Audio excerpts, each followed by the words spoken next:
अध्याय 17 श्रद्धा के विभाग। अर्जुन ने कहा, हे कृष्ण, जो लोग शास्त्र के नियमों का पालन न करके अपनी कल्पना के अनुसार पूजा करते हैं, उनकी स्थिति कौन सी है? वे सतोगुणी हैं, रजोगुणी हैं या तमोगुणी? भगवान ने कहा, देहधारी जीव द्वारा अर्जित गुणों के अनुसार उसकी श्रद्धा 3 प्रकार की हो सकती है, सतोगुणी, रजोगुणी अथवा तमोगुणी। अब इसके विषय में मुझसे सुनो।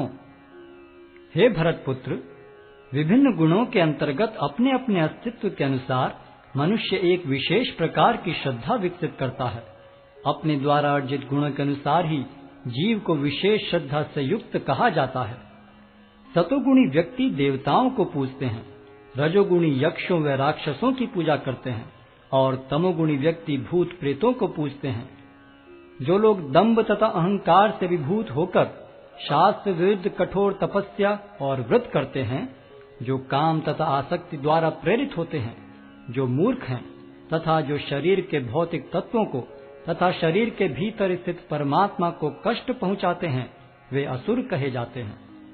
यहाँ तक कि प्रत्येक व्यक्ति जो भोजन पसंद करता है, वह भी प्रकृति के गुणों के अनुसार 3 प्रकार का होता है। यही बात यज्ञ, तपस्या तथा दान के लिए भी सत्य है। अब उनके भेदों के विषय में सुनो। जो भोजन सात्विक व्यक्तियों को प्रिय होता है, वह आयु बढ़ाने वाला, जीवन को शुद्ध करने वाला तथा बल, स्वास्थ्य, सुख तथा तृप्ति प्रदान करने वाला होता है। अत्यधिक तिक्त, खट्टे, नमकीन, गरम, चटपटे, शुष्क तथा जलन उत्पन्न करने वाले भोजन रजोगुणी व्यक्तियों को प्रिय होते हैं। ऐसे भोजन दुख, शोक तथा रोग उत्पन्न करने वाले हैं। खाने से 3 घंटे पूर्व पकाया गया, स्वादहीन, वियोजित एवं सड़ा, झूठा तथा अस्पृश वस्तुओं से युक्त भोजन उन लोगों को प्रिय होता है जो तामसी होते हैं। यज्ञों में वही यज्ञ सात्विक होता है जो शास्त्र के निर्देशानुसार कर्तव्य समझकर उन लोगों के द्वारा किया जाता है जो फल की इच्छा नहीं करते। लेकिन हे भरत श्रेष्ठ, जो यज्ञ किसी भौतिक लाभ के लिए या गर्ववश किया जाता है, उसे तुम राजसी जानो।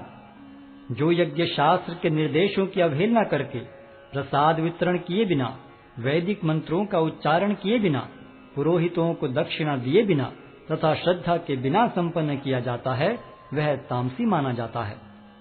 परमेश्वर, ब्राह्मणों, गुरु, माता पिता जैसे गुरुजनों की पूजा करना तथा पवित्रता, सरलता, ब्रह्मचर्य और अहिंसा ही शारीरिक तपस्या है। सच्चे, भाने वाले, हितकर तथा अन्यों को शुद्ध न करने वाले वाक्य बोलना और वैदिक साहित्य का नियमित पारायण करना, यही वाणी की तपस्या है। तथा संतोष, सरलता, गंभीरता, आत्मसंयम एवं जीवन की शुद्धि, ये मन की तपस्याएं हैं। भौतिक लाभ की इच्छा न करने वाले तथा केवल परमेश्वर में प्रवृत्त मनुष्य द्वारा दिव्य श्रद्धा से संपन्न यह 3 प्रकार की तपस्या सात्विक तपस्या कहलाती है। जो तपस्या दंभ पूर्वक तथा सम्मान, सत्कार एवं पूजा कराने के लिए संपन्न की जाती है, वह राजसी कहलाती है। यह न तो स्थायी होती है, न शाश्वत। मूर्खतावश आत्मपीड़न के लिए या अन्यों को विनष्ट करने या हानि पहुंचाने के लिए जो तपस्या की जाती है, वह तामसी कहलाती है। जो दान कर्तव्य समझकर किसी प्रत्युपकार की आशा के बिना समुचित काल तथा स्थान में और योग्य व्यक्ति को दिया जाता है, वह सात्विक माना जाता है। किंतु जो दान प्रत्युपकार की भावना से या कर्म फल की इच्छा से या अनिच्छा पूर्वक किया जाता है, वह रजोगुणी कहलाता है।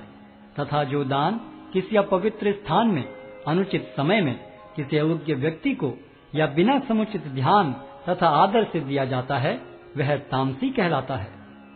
सृष्टि के आदि काल से ओम तत्सत ये 3 शब्द पर ब्रह्म को सूचित करने के लिए प्रयुक्त किए जाते रहे हैं।